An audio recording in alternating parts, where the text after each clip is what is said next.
want to sit here or there on the other side? That's great.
Okay, so I think I would like to just welcome everyone officially.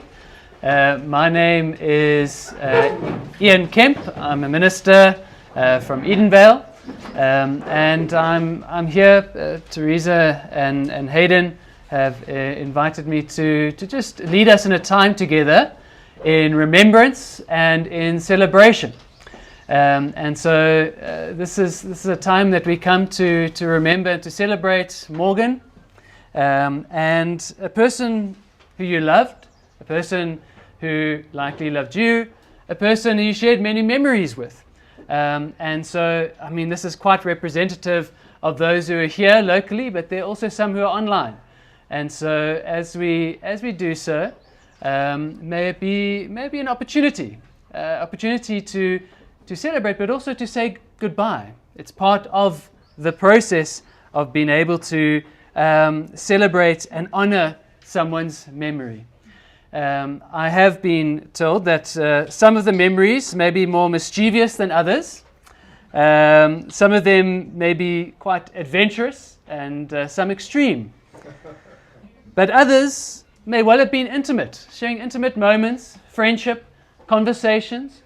Some memories may well have been difficult. Some are sad, having to journey with him through some of his challenges in terms of illness, and those would be difficult. Those are part of our memories.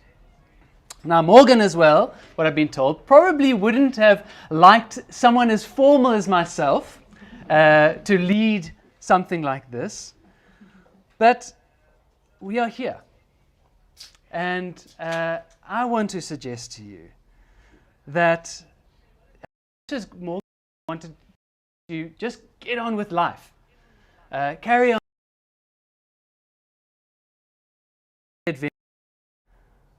Part of being able to do that is to, in fact, confront the grief, confront the sadness. And as I was preparing, there's two quotes I want to just share with you. One is that grief, I've learned, is really just love. It's all the love you want to give but cannot. All that unspent love gathers up, and grief is just love with no place to go. Another one says this about it. It says, as long as there is love, there will be grief. Grief is a giant neon sign saying, love was here.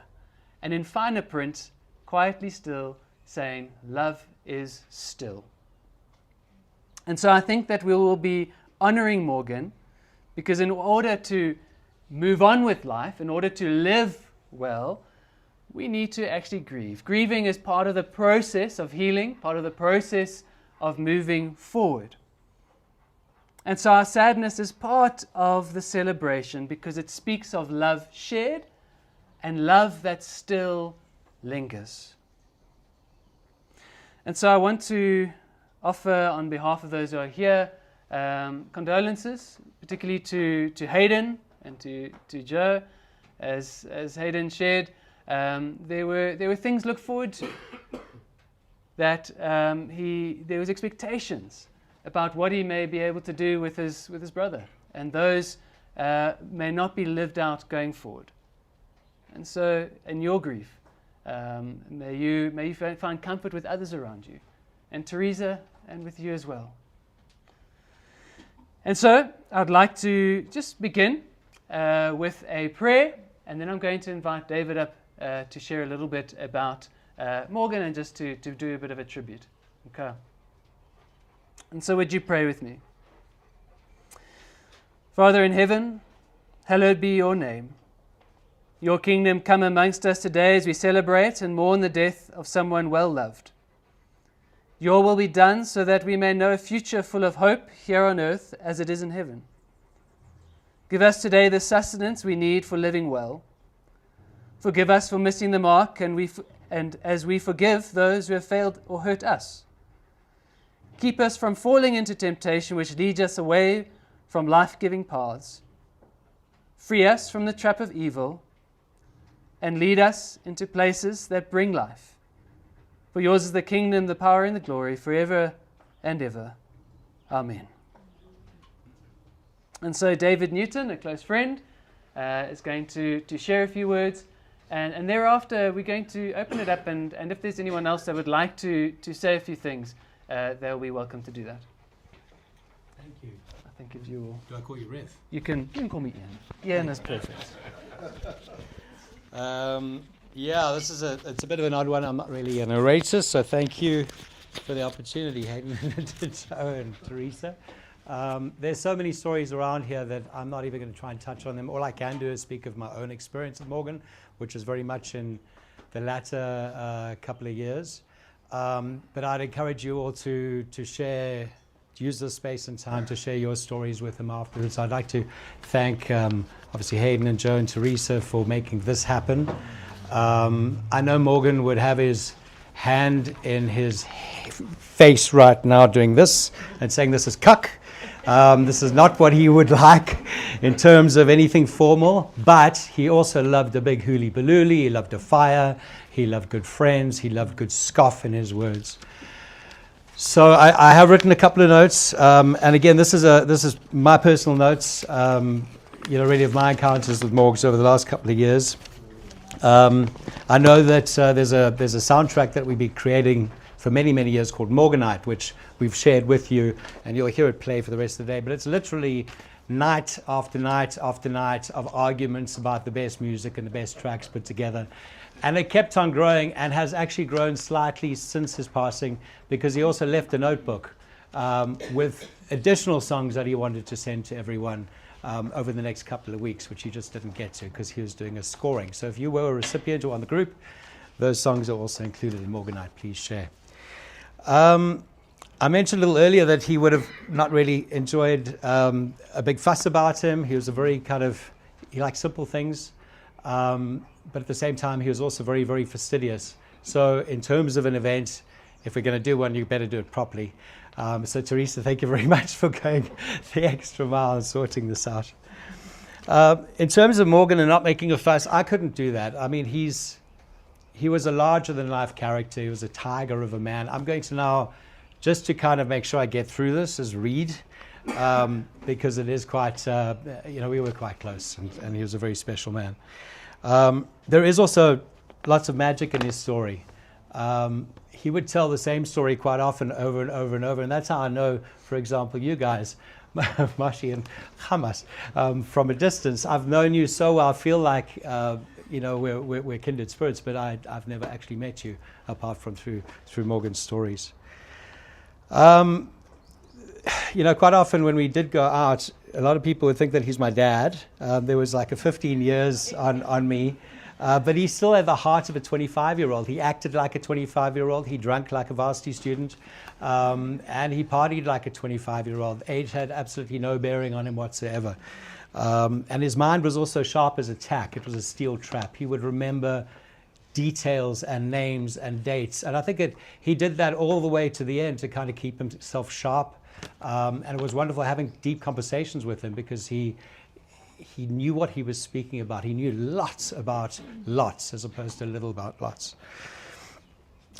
We crossed paths back in about 2002 when I joined Homage. He was with Joburg Sec Company.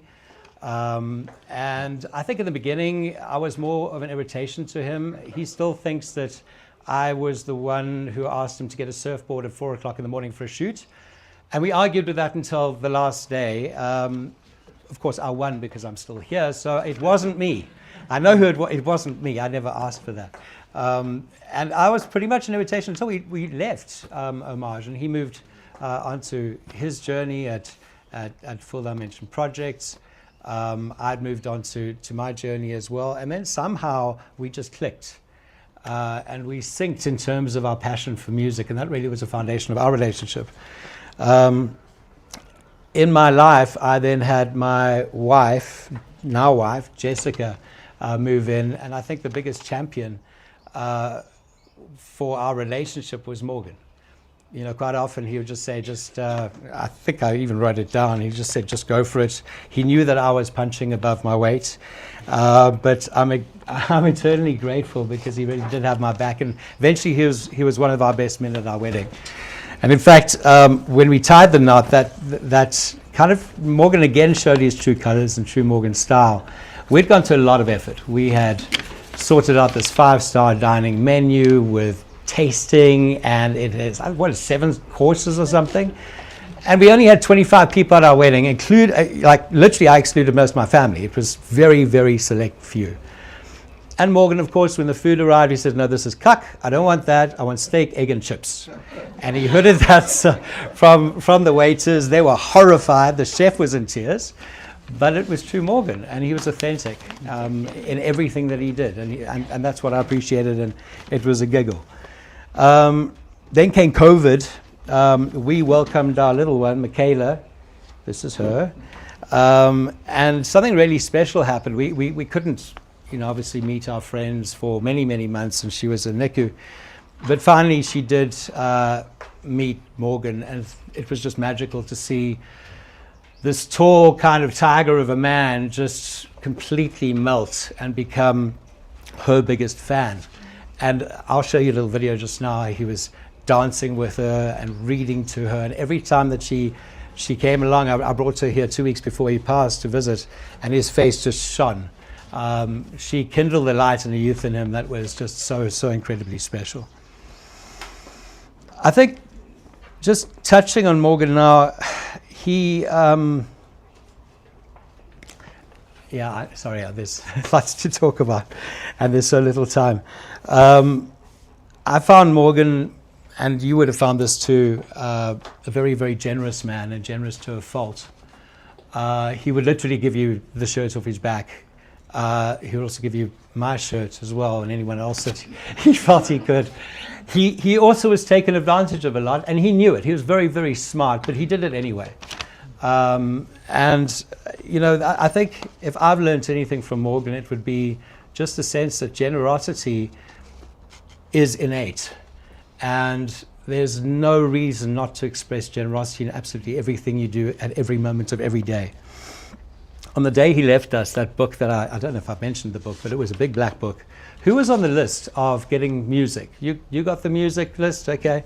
So he was sending out a list of 5 songs a day, and basically almost every day for the last 5 years, to a group of people on WhatsApp. And you'd have to vote out of the 5 which song would it be. But I didn't know what was happening behind the scenes, and he was literally tabulating all the results, and I didn't know what the hell this was for. And I said to him, when I finally uncovered the book a couple of months ago, I said, why are you doing this? And he just said, I want people to have a soundtrack in their mind. I want to take them back to a happy time. So if I can just remind them of 5 songs from different times in life, different genres, I know that I brought a little bit more light, a little bit more happiness to them. I still don't know why he tabulated and all the, and Hayden, you've got the book. So maybe if you work out the Da Vinci Code, you could let us know what it was about at some stage, but it's there. In that same book, I've got something to drink somewhere. Cheers. Can you see? Sorry, I need to wet my whistle. Give me a moment. That same book, it was weird, and I shouldn't really go through it, but I did, because I know that he wanted me to read parts of it. Just out of nowhere, there were these 2 written lines. I'm not sure if he came up with them himself or if he had found the quote and then kind of translated it, but I wrote it down. And it spoke to such depth of Morgan. And I think you can take your own meaning. The first one, in his own handwriting, he said, self-control is strength and calmness is mastery.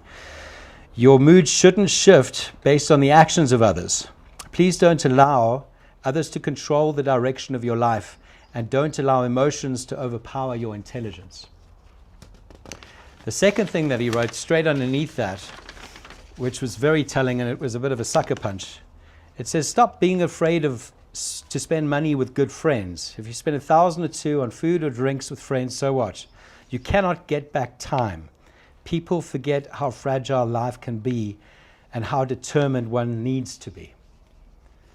And I knew that about Morgan, not just through his generosity, but he would want to just spend time with people. If you would just take the moment to have a conversation with him, a call with him, or even some FaceTime, he treasured that above all else. Now, today we celebrate Morgs. I've jumped through a whole lot of stuff I did want to touch on, but I think, right now, the focus being on a man, there's a massive, massive loss and a chasm in our lives.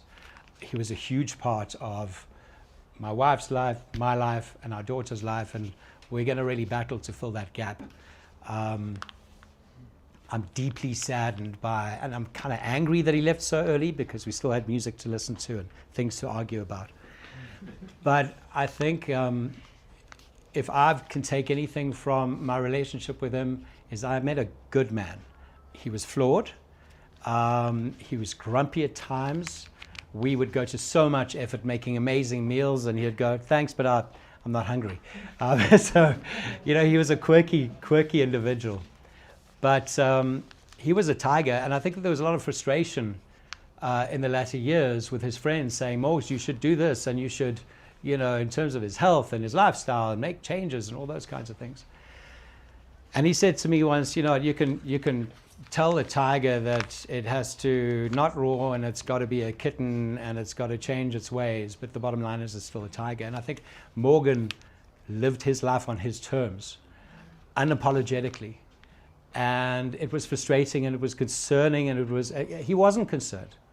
He basically, and anyone who knows Morgs, if you try and tell him to do something that he didn't want to do, he has a great word for you. And that word is guff. And I won't decode it because I have a kid here somewhere. But if you don't know, I'll tell you afterwards. I just want to bring his whistle back just one more time, a little bit of his voice. I've got a little video if you can hear it. This is just cut together from some phone footage. He would freak if I played it, but you'll see at the end, I took him for a pedicure about a month ago. I got the footage here, and yes, he can't stop me, so I'm going to play it. Yeah, he would hate that, but let me do it anyway.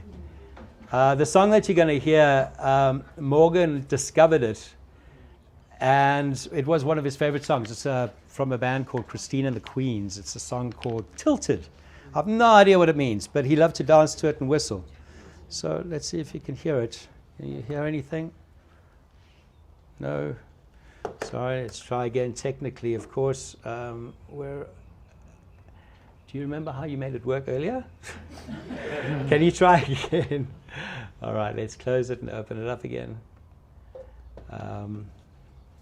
Okay, let's see. Morgan short clips. Here we go. That's it. I don't hear the audio, so that's not great, but you... Oh, there we go.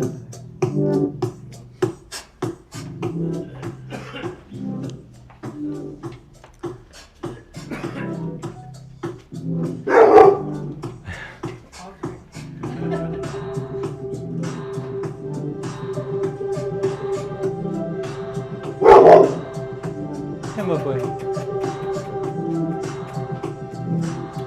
Dogs know this song.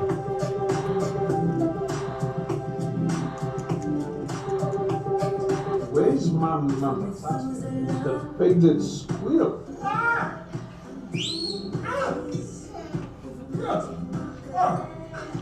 You are louder than daddy, and work together.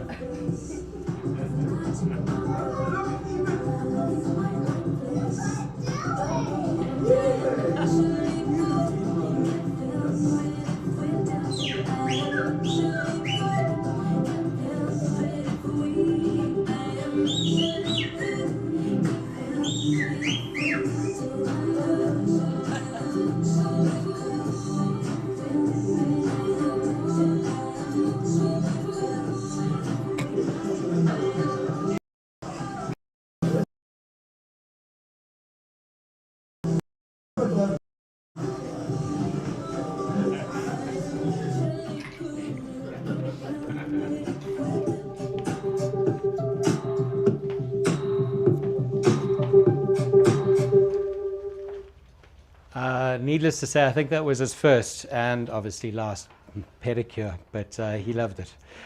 He wanted to go back.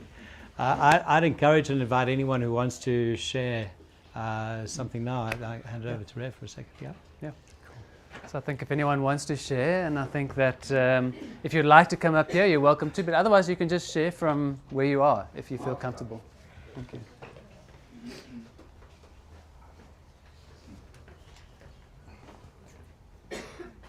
I don't know most of the people here because I come from the early part of Morgan's life. So just in case you don't, my name is Dave Taps. Morgan might have, if he ever mentioned me to any of you, he would have called me Shortman. Thank you. So just to let you know, so I just made a few notes while David was talking, and just interesting that I knew Morgan from the time he was 1 to, well, after doing his whole life, but when I really knew him was the first 30 years of his life. And listening to David talk about the later years of his life, it's amazing how consistent he was. So even though he was a youngster then, as a 5-year-old, 10, 15, 20, and I knew him not as well when he was 50, 55, 60, but it sounds like he was the same person. So maybe that's what we can remember about Morgan, is that he was consistent. And Dave mentioned it, he was stubborn, so he never changed. And I think that's the fantastic thing about Morgan. So we grew up in Vryheid. I was born on the 15th of November 1958. Morgan was born on the 14th of November 1959. But apparently we did share a pram together at one stage. Our parents knew each other. Apparently we were fully clothed at all times. And the old days in Vryheid were, the only relics from there are Hayden, who are fantastic to see Hayden here, and Joanne. I didn't know that he'd be here, so it's really great to see Hayden. Although I must tell you, when he was a younger guy, he was a terror. He used to terrorize Morgan and myself, even though he was 4 years younger than us, and Mike and Alona. So the Vryheid days were great. We had a fantastic time. Morgan was, as he was in later life, always the heart and soul of the party. All the girls loved him. He wanted to party he never wanted to stop. He wanted to eat and drink, and he was just that. So he was like that the whole of his life, and it started very early on. I went to varsity with Morgan as well, although his varsity career wasn't a great one. Let's put it that way. And I'll just tell a little anecdote. So he spent a year at varsity, and it was a nightmare for. So Tony Hodgkinson is here too. Tony was at school with me. So Morgan went off to Hilton, I went to Michaelhouse, Tony was there too, and at varsity. And we didn't do much work in our first year at varsity, and we did some though. Morgan did absolutely nothing. And he managed to get a DP, the exam requirement, somehow, I'm not sure how. But we were outside the MSLT where we were writing Economics 1 in November. It was a beautiful day in Maritzburg, sun was shining, absolutely perfect, and we walked in together, Morgan and I. He had a notebook. I don't know where he got it. He must have borrowed it because he didn't actually have a notebook or a pen. And we got to the door, and he turned to me and said, "Shortman, am I wasting my time here?"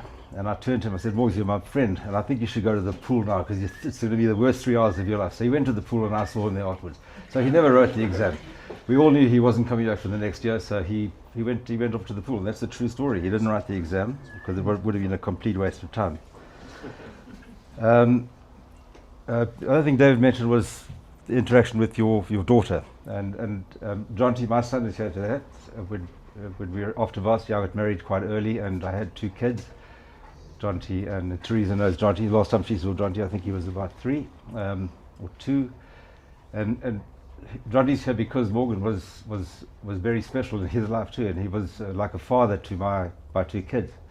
So that's something that I always think, and my wife, who couldn't be here today unfortunately, always said Morgan would have been a great father, and I think he would have been a great husband too, although I wouldn't have advised anyone.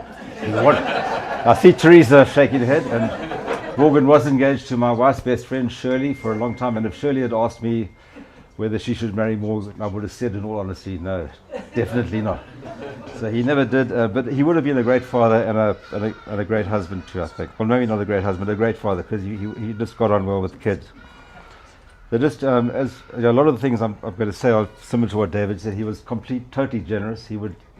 I just sort of someone who he'd met 5 years before, and Morgan always remembered everyone he met.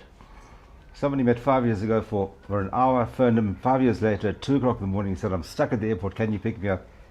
He wouldn't have even thought about it. He would have got up and said, sure, I'll pick you up. Then he would have asked him where he's staying. Did he need food? So that was Morgan. He was an incredibly generous person right throughout his whole life. I did say stubborn, but I think you covered that. So he was stubborn. I was the sort of guy growing up. Bella, who was like she always called me her third son, often used to ask me to talk to Morgan because I seemed to have some sort of control over it, but not really. He always did what he wanted to. Then the last little thing I'd like to say is that we did a little calculation on the way here. So this is probably not the right thing to do, but I think Morgan would have loved it. So we worked out very roughly that assuming that he drank for 45 years, at 10 beers a day, at today's price of beer. Yeah, I know, that's conservative. I know, but don't forget, this goes over a long period. But at 10 beers a day, at 12 rand a beer, that comes to just under 2 million rand. And assuming he smoked for 50 years, because he started smoking quite a bit earlier than he started drinking, that was about when he was, I think, 12 or 13. 2 packs a day, I don't know, cigarettes cost 50 rand a day, that would have come today to 2 million rand. So if you compound that 4 million rand, he would have been a multi-millionaire today if he didn't drink or smoke. But it wouldn't have been Morgan. So that's Morgan. The last thing I just want to say is to really thank David and his wife for everything you did for Morgan in the last, I don't know how many years, well, before and really when he needed it. And to Teresa, who gave him all the support too. And really, I think I did thank you in writing, but I just wanted to do it in public and in person. David, thanks. You did an amazing job. Thank you very much. Thank you, Dave. That's Morgan. Thank you, Dave. Sorry, it's just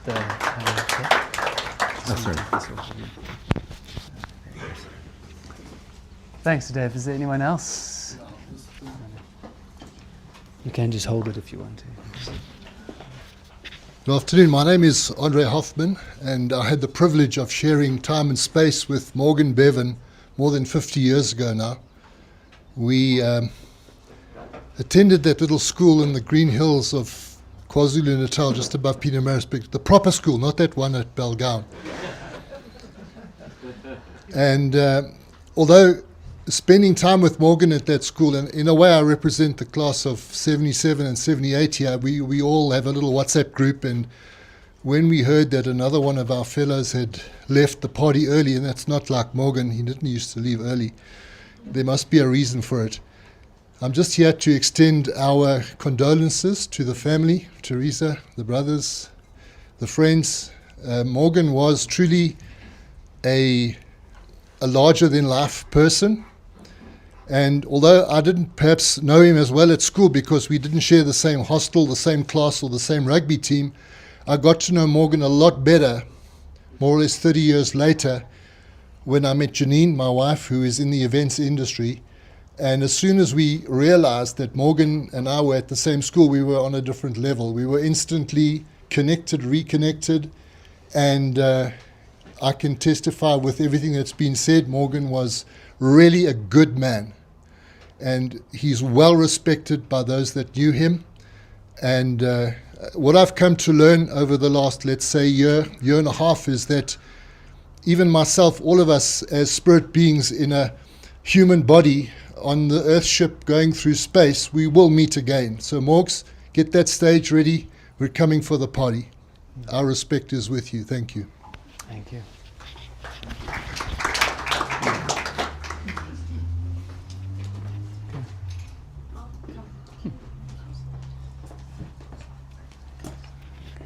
Can I just hold it? Yeah, it's just for the live streaming. Okay.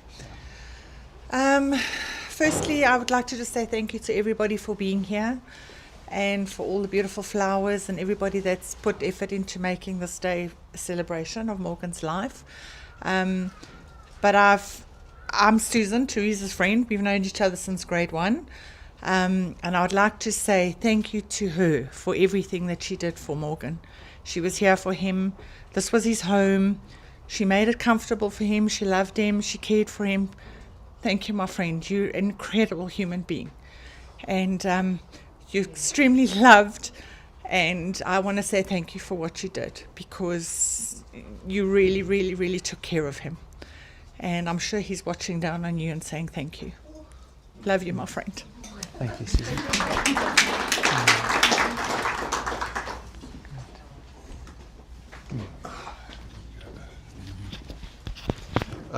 Yeah, I think, Caesar, thank you. Very good. I mean, you know, if you follow from both of the 2 days, you can hear the exact similarities that sort of flow through it, because it's that same sort of connection. He is that type of person. I just want to sort of put my because I've known Morgan sort of as long as through the period of time, but it's a sort of view from above in all forms, and a sort of holistic analysis in the way I see him as he is. I grew up in Vryheid. Me and Hayden, best pals. And Morgan was the older but. We stole his money. It was so but that's how it is. It was that sort of relationship that we had, and we had insights from it. So these are my interpretation of what I sort of see as Morgan as he is. What a gem of a guy. What an stubborn motherfucker. When you met Morgan, you encountered this gregarious, chatty, friendly person. You gave the impression that he was waiting the whole day for you. And he would ask you questions. He would engage with you. And if you arrived in a mood, he would give you a beer. He would engage with you from there, and the entertainment would start. That's how he was. Morgan never discriminated between those on the high life and those on the low life. Everyone was the same.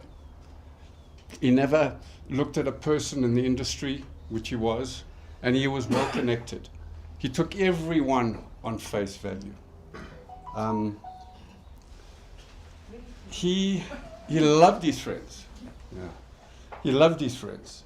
And as you know with the stories, as we were saying earlier, everything would be added on, and each year the thing would morph into a bigger story with bigger zeros and numbers. But that's sort of part and parcel of his scenario case. His personality was magnetic.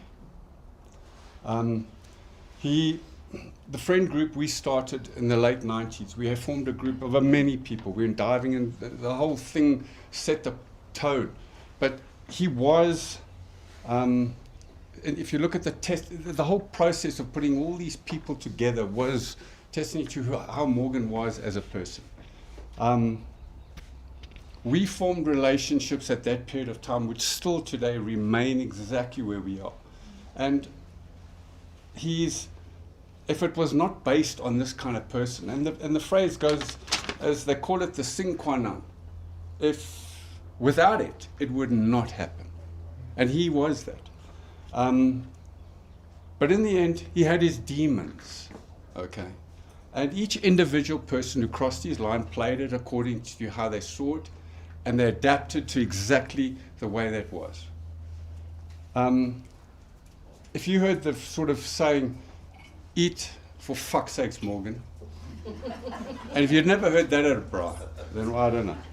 But no matter what, you know, in the morning you would see him, he'd be sitting there, he'd be sort of like a spanked child sitting there with his scaife in his hand and his zamalek in the other. And as though nothing happened, and we'd all start again. He had that sort of ability to start from the bottom. So in summing up the way I sort of see Morgan, Morgan was an enigma. He was an anomaly. He was the kindest and generous of men. Grumpy, pig-headed, unrestrained and irresolute. For me, he remains a paragon. He is the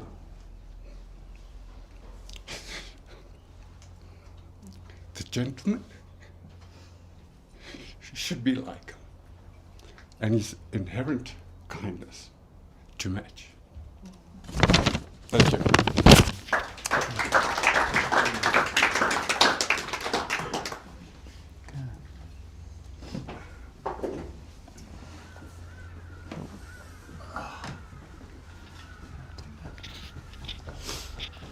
Hi, my name is Rolf. My wife Lundy. We met Morgan about 3 years ago at Graham and Glen's place. We're neighbours. 3 years. Is it 40? Oh my word, okay. 40 years ago. And instantly we became friends. I mean, after 2 days I got home from work and he was sitting on my patio crying. I said, what? And I said, what's this Soti doing here, you know? I was probably his only Dutchman friend. And I just want to tell you a story. We took him hunting.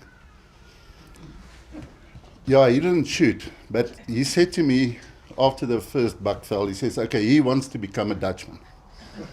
I said, well, Mox, you know, the only way you can do that is you have to eat this raw liver. And we took it and he chowed it and he made. And he got back and he chowed it again and he made again. But yeah, that's the way Morgs was. And he always, he had felt such a special place in my heart. Although our paths split up later on. But yes, Morgs was a man's man and he was a boykie. Lundy actually introduced Morgan to Teresa. So yeah, I just want to say cheers, Morgs. We're going to miss you. Thank you. Yes, thank you.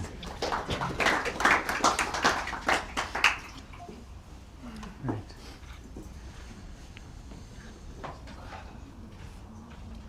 Okay.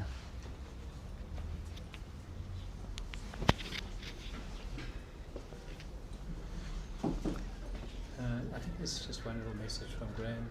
Okay. Yeah. Let's just see. Do you mind if I get into your WhatsApp? Right now. There should be a little message here. There we go. This is to other partners in crime across the sea. Let's see if we can see them. Sorry, give me a moment. It's just WhatsApp.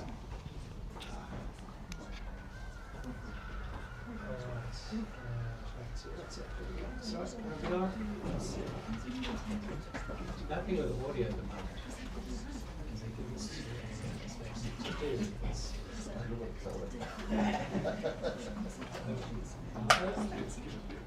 is Mark Pappas from Oregon and USA. Hello. Yeah, just leaving a message for Morgs. There's going to be a good reason for us not to be there, and that is we're in the States, we're going to a big family wedding in Chicago.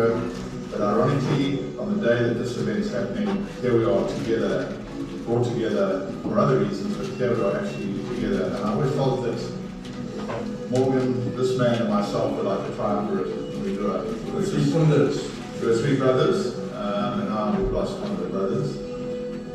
So here's just a quick toast to Morgs. He was probably the best brother anybody could wish to have had, and best employee.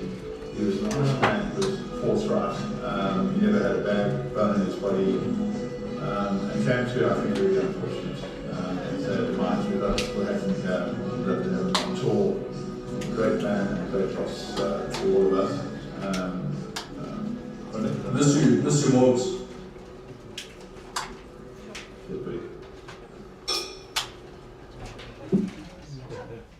Great. Thanks, David. So there are a number of memories, a number of people who shared, and what I'd like to do is, just as we close off, is to spend a brief moment, just in a moment of silence, and in that silence, for you to be able to give thanks in your own way, whatever way that is, and then I'm going to close off in a word of prayer, and then we will. We've got something else that David's going to lead us in, which with the Zamaleks that have been handed out, and so yeah, let's just for a brief moment, just pause, and just in your own way, just in thinking, give thanks for Morgan in your life. Okay.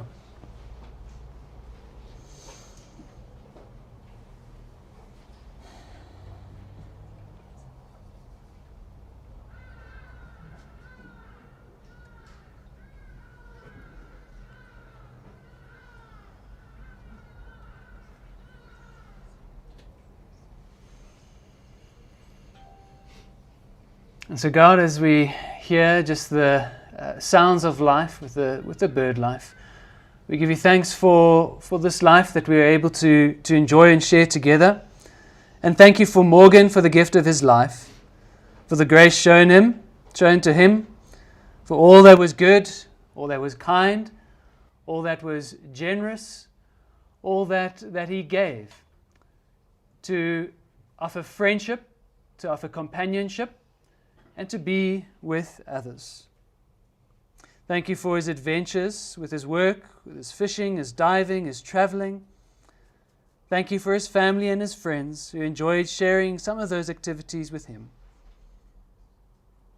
Morgan will be remembered in the hearts of us, of all who have loved him. And so as we try and construct a new future, would you guide and would you help his family, and especially Hayden and Joe and Teresa, David and all the friends who've shared today? Would you comfort and heal them and all his friends who say goodbye? And we thank you that for Morgan, death has passed. That all the pain, especially in the last couple of years he experienced, that it is past. And we commit him into your mercy. It is from dust that we all came, and to dust that we all return. And so now we entrust Morgan Jonathan Bevan to God's mercy, and we commit his earthly body to return to the elements from which it came with thanksgiving. Earth to earth, ashes to ashes, dust to dust. Amen.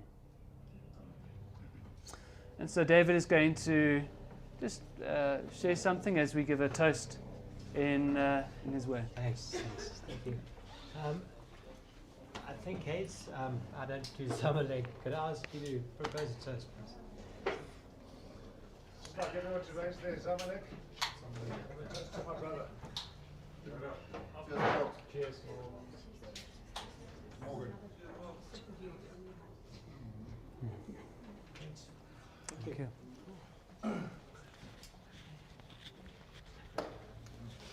Yeah, is it lunchtime yet?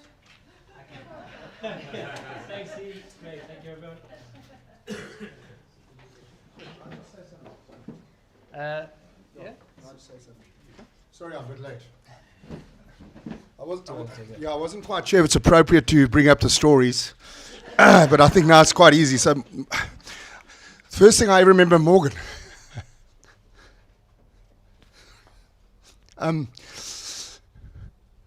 Yeah, sure. We're in Carl Army, and we arrived there. I had a bakkie. I just started my own company. And Morgan chatted us. He said, "Why are you guys so late?" And we said in much other words. I said, "Shit, we're not that late. We're only 15 minutes. Don't you ever do it?" I thought, oh my good. I had to stuff up a good relationship. Well, as we left, he said, "Because you're late, you're going to have 6 beers with us each." And that was the start with Morgan. And I could sit here all day and tell you stories. I'll never forget, we took him to a thing called travel bags. travel bags. Remember travel bags? It was all people in travel and that. And I took Morgan with. Did I regret that? But I don't learn from my mistakes. So the first travel bags I take him to a Christmas travel lunch, Morgan and I having a few drinks. He inevitably goes and takes his shirt off. Now this is a function with a whole lot of ladies, and I thought, oh my God, I'm getting kicked out here. But they actually loved it, and they kept asking me to bring him back again and again and again. So it wasn't so bad. And then another memory I had with him, I went to his office, and I said, Morgan, he wanted me to come discuss this big job, and I said, Morgan, I don't have time. No, Chad, you've got to come back here. 4.5 hours later, and a bottle of Glen down. It was the end of that. So I'm saying, yeah, he was an incredible man. Thank you.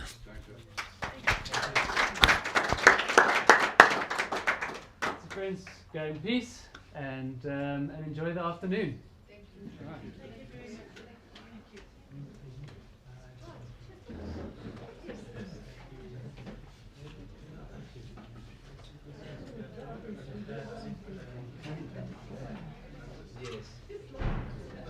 Enjoy the sunset.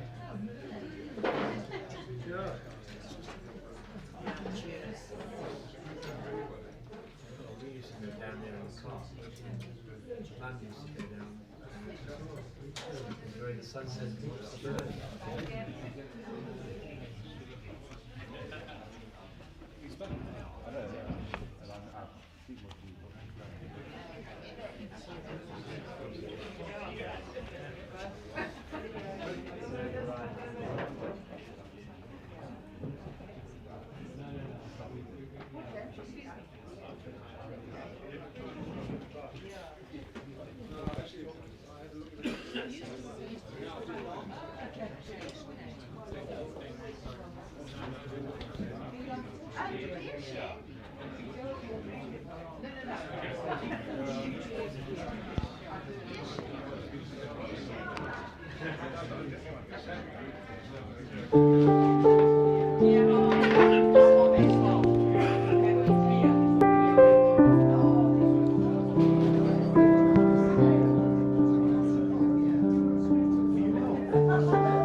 love rugby. He wanted to go to the Rugby World Cup. Remember how many times he said? Yeah. I think he went to the one in Australia. He do a shit out of the job. No, he was supposed to go. They didn't go. He was going to take